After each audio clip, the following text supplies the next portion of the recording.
আজ রান্না করছি লইট্টা শুটকি বোনা। এক বাটি লইট্টা শুটকি বোনা হলে এক থালা ভাত অনায়াসেই খেয়ে ফেলা যায়। তাহলে চলুন শুরু করা যাক। লইট্টা শুটকিগুলি আগেই গরম পানি দিয়ে ভালো করে ধুয়ে নিয়েছি। এখন গরম তেলে এগুলো ভালো মতো ভেজে নিচ্ছি।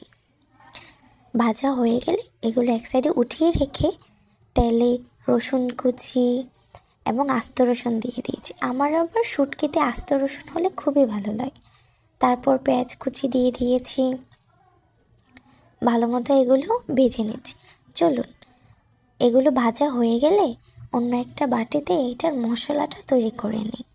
আসলে শুটকির মশলাটা আপনি যদি আলাদা তৈরি করে দেন তাহলে দেখবেন শুটকিটা খেতে অনেক মজা লাগবে। এখানে আমি 1 চামচ হলুদ, 2 চা চামচ মরিচের গুঁড়া, আসলে ঝালটা যার যার পছন্দ অনুযায়ী, তারপরে জিরার গুঁড়ো দিয়ে মশলাটা তৈরি করে নিয়েছি। এবার আদা বাটা দিয়ে দিয়েছি পেঁয়াজের সাথে এবং মশলাটা দিয়ে দিয়েছি।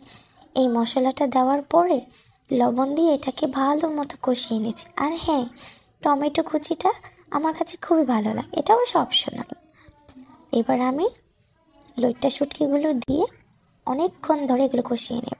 কষানো হয়ে গেলে ঝোল দিয়ে নিয়েছি। বেশ, ঝোলটা শুকিয়ে গেলে লইট্টা শুটকি বোনা রেডি। দেখুন তো, ধনেপাতা দেওয়ার পর লইট্টা শুটকি বোনাটা দেখতে কত ইয়াম্মি হয়েছে। সত্যি বলছি, ট্রাস্ট মি, লইট্টা শুটকি বোনাটা খুবই মজা হয়েছে।